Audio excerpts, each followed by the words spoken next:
3, 2, 1, c'est parti.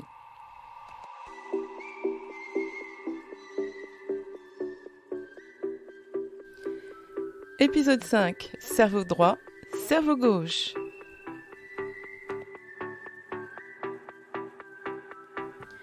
Bienvenue à vous d'ici et d'ailleurs, vous, moi, vous et moi, un rendez-vous sur le chemin de vie. Vous êtes à l'écoute du podcast Ose ta liberté d'être, animé par Fabienne Sommier. Le podcast qui vous guide vers la connaissance, la reconnaissance de soi, afin de ressentir, sentir et connecter à l'intérieur cet espace libre qui vous permettra d'oser manifester qui vous êtes.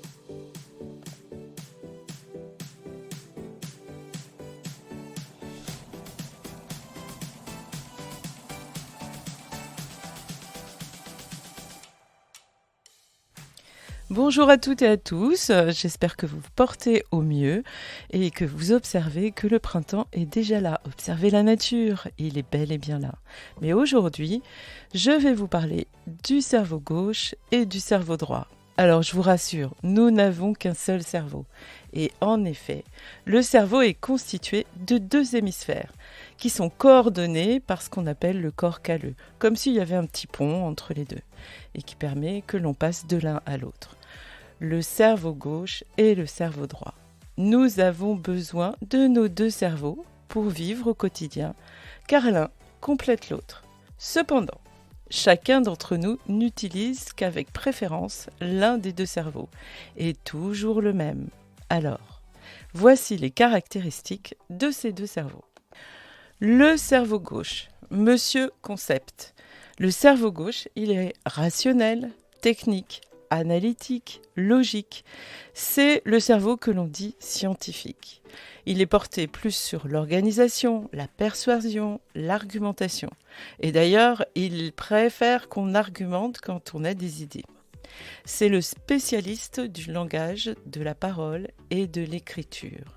Ce cerveau privilégie donc le détail, le concept ou encore la loi. Un petit exemple. Il est procédurier, il va respecter à la lettre les consignes. Pas de dérive sur les recettes de cuisine. Bien rangé, bien trié, tout est à sa place, rien ne déborde. Respect des étapes. Un petit truc pour reconnaître une personne qui est plutôt cerveau gauche. Elle parle souvent de manière séquentielle, hachée, avec des pauses entre les différents segments de sa phrase. Un exemple. Elle va parler par points légers. Petit 1, da da da da da da. Petit 2, gna gna gna gna gna gna. Petit 3, blablabla blablabla. Et si vous l'interrompez dans son raisonnement, elle recommence au début. Petit 1, petit 2. La personne qui privilégie son cerveau gauche va avoir plus de mal à comprendre le symbolisme, l'intuition, la créativité. Il vous dira certainement, il est 12h31, mais jamais midi et demi. À l'inverse, le cerveau droit, lui, c'est la vision globale. Il est plutôt irrationnel et subjectif. Il se caractérise au travers son intuition, sa créativité. Il utilise beaucoup d'images et de symboles, beaucoup dans le corps la plupart du temps, et il a un discours très émotionnel et surtout un discours de synthèse. Un petit truc pour reconnaître une personne très cerveau droit, elle parle de manière circulaire, sans forcément avoir une logique à l'intérieur rationnelle dans son discours. Quelquefois, on dit que c'est des personnes qu'on a du mal à suivre. Elle a tendance à ne pas finir ses phrases, elle est très intuitive et elle utilise énormément d'images et de symboles pour illustrer ce qu'elle dit. Souvent, elle plante le décor. En effet, elle va vous parler d'un fait et vous allez devoir imaginer, et ce sera très facile, de quoi elle parle. La personne cerveau droit va avoir plus de mal à comprendre une logique rationnelle. Alors, les chiffres, les mathématiques, vous oubliez, l'analyse, et en revanche, elle est très branchée sur une intuition. Cependant, il a tendance à synthétiser et à globaliser les informations. C'est le cerveau de l'improvisation, de l'intuition, et il est spontané et aime les surprises. On dit que c'est l'hémisphère consacré à l'art, la création, la rêverie.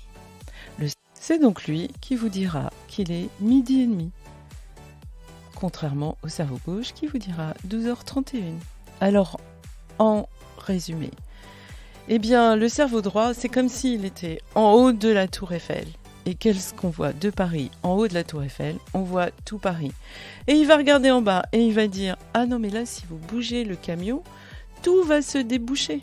Il n'y a pas de souci. Allez, enlevez le camion, il n'y aura plus de bouchons dans Paris. » Et puis, bien, le cerveau gauche, il est en bas de la tour Eiffel. Et qu'est-ce qu'on voit en bas de la tour Eiffel? Le bouchon. Et il faut trouver la solution. Mais il faut tout pour faire un monde. Alors, comment on fait ce choix? Est-ce que c'est un choix d'ailleurs? Eh bien, en fait, c'est qui vous êtes tout au fond de vous et vient se développer ou pas au travers votre éducation, votre sensibilité et votre expérience de vie que vous utiliserez de préférence votre cerveau droit ou votre cerveau gauche. Mais il existe des cerveaux droits et cerveaux gauche. C'est ceux que l'on appelle les génies. L'histoire a connu de nombreux génies, c'est-à-dire des gens qui possèdent des talents hors du commun, des capacités intellectuelles remarquables, ainsi qu'une aptitude créatrice extraordinaire. Ces compétences viennent de la possibilité d'utiliser aussi bien le cerveau gauche que le cerveau droit, savoir associer l'analyse et la synthèse avec l'imagination et la logique. Je vous donne un exemple. Léonard de Vinci, mon idole, était un parfait exemple. C'était un inventeur hors pair, autant qu'un artiste, ce qui fait sa réputation encore aujourd'hui. Et plus récemment, eh bien Monsieur Apple, Steve Jobs. Chacun peut améliorer ses capacités.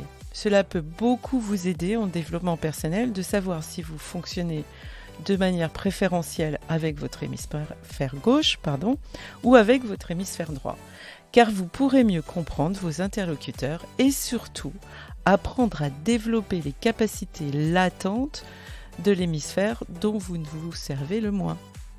Il suffit de repérer avec quelle partie du cerveau vous êtes le plus à l'aise, avec laquelle vous fonctionnez le plus, puis de s'exercer à faire travailler l'autre partie du cerveau. Il est évident que si nous avons ces deux hémisphères, c'est bien pour nous en servir. Nous avons donc tous intérêt à développer l'hémisphère que nous utilisons le moins. Alors, en France, par culture, nous avons tendance à être davantage branchés sur notre cerveau gauche. Mais heureusement, les artistes sont là et je tire mon chapeau à certains d'entre eux que je vois régulièrement qui dansent leurs émotions. Je leur fais un petit coucou et je les remercie de leur écoute tout particulièrement. Alors je vous dis au revoir et la semaine prochaine, je vous parlerai des émotions. Alors à mardi, passez une belle semaine et si vous voulez me contacter, toutes mes références sont sur le net, sont sur YouTube, il suffit de taper mon nom. Belle semaine, à bientôt, au revoir.